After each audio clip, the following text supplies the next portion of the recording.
Real question. How many of y'all knew Greg Lewis was the wide receiver coach for the Chiefs? I had no idea about this.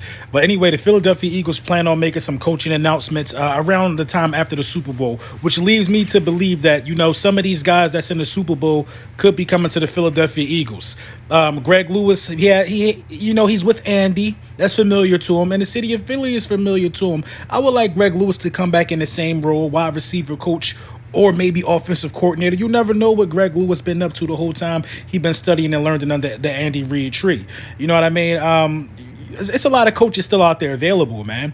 I like the idea of a lot of these guys, man. I just didn't know. It's so many coaches on these two staffs that's in the Super Bowl that I'm familiar with as players, and I didn't know that they were coaching on some of these staffs until I thought about it. I mean, are we really out on the Mike Kafka situation? He's a quarterback coach right now for the Chiefs. Why would he not want to leave and be an offensive coordinator for Doug Peterson? That gets him one step closer to being a coordinator. I mean a head coach somewhere down the line. Why wouldn't he want to make that transition? It's confusing to me. I heard we was out on him, but I don't know. And then as far as the San Francisco 49ers go, Miles Austin is an offensive quality control guy. Why wouldn't he want to take a step up and be a wide receiver coach for the Philadelphia Eagles? He played for us too back in the day. I think 2015. I don't even think it was that long ago. You know what I mean? It's guys that and I think I like what Miles Sanders has done. And this guy Wes Welker, I didn't know he was the wide receiver coach 3 years for the San Francisco 49ers. I didn't know that. Why wouldn't he? Who knows where he's at on the level of being the coordinator?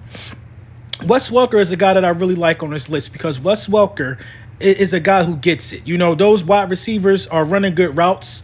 Emmanuel Sanders always was a good route runner, but they get it down there. And this guy as well, John Embre, man. Him and Wes Welker really strike me as real underrated guys. The tight ends do well over there, and the wide receivers do well over there, and the blocking game and all, man. It's a lot of options on these two Super Bowl teams, man. Let me know what you think in the comments.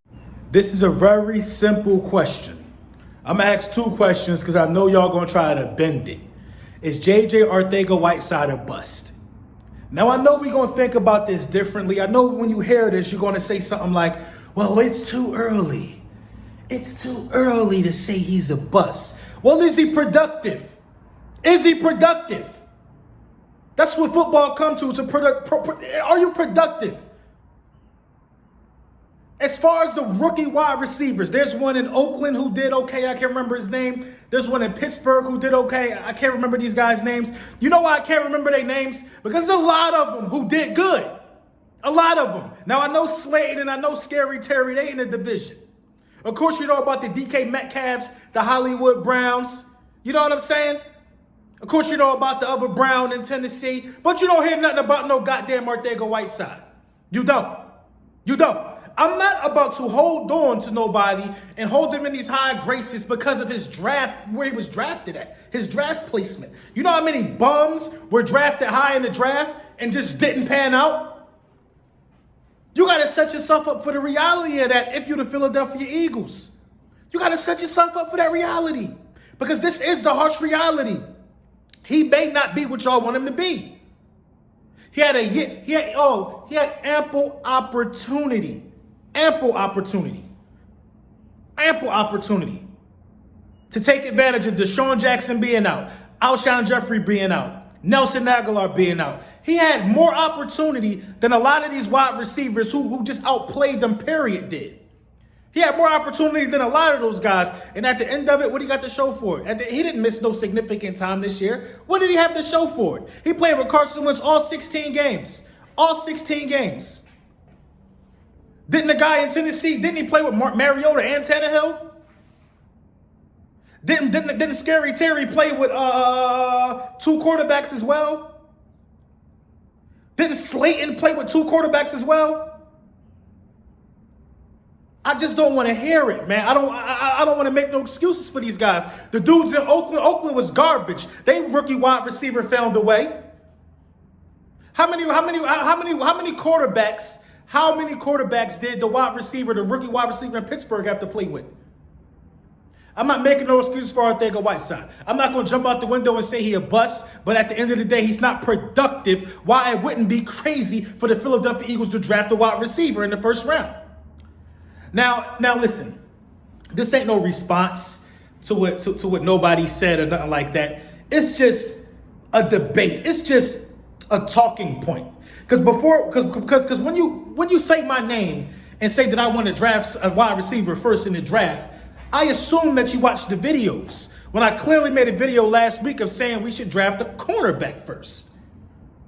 I clearly made that video, but I guess that one went over your head. But drafting a wide receiver first ain't that bad of an idea, because I'll tell you why.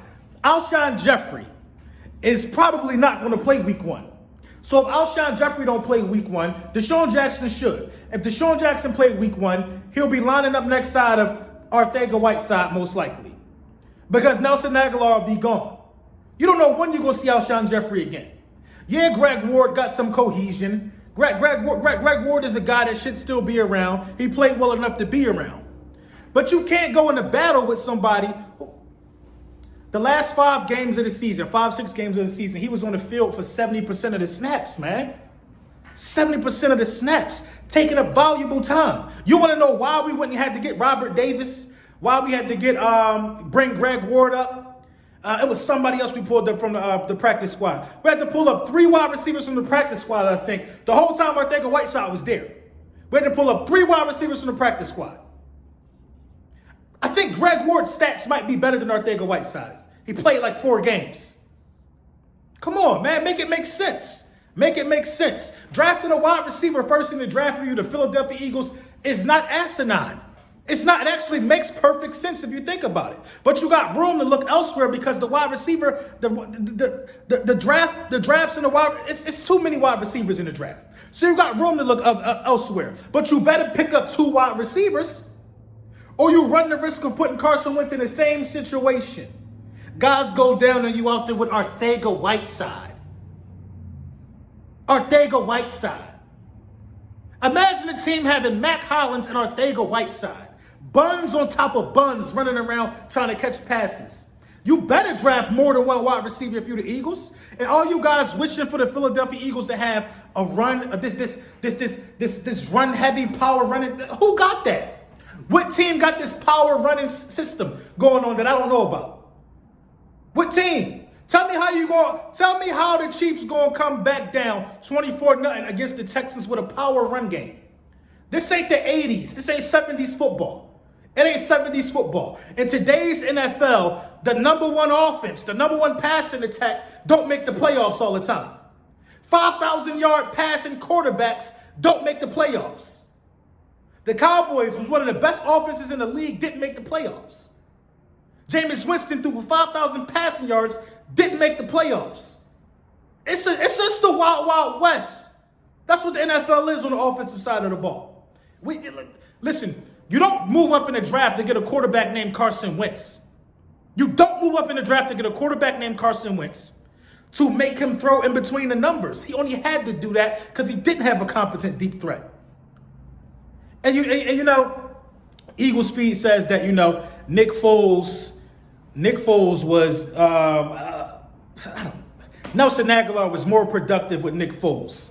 Nelson Agholor dropped damn near every pass Carson Wentz threw to him. Nelson Agholor dropped like 3 touchdown passes this season from Carson Wentz. That's on Nelson Agholor. Nelson Agholor was doing that before Nick Foles came into the picture. So you can't blame it. If the ball touch you, you're supposed to catch it. If you can't get with that program, then he need to go to Jacksonville and go find Nick Foles. Because Greg Ward came in and seized this opportunity.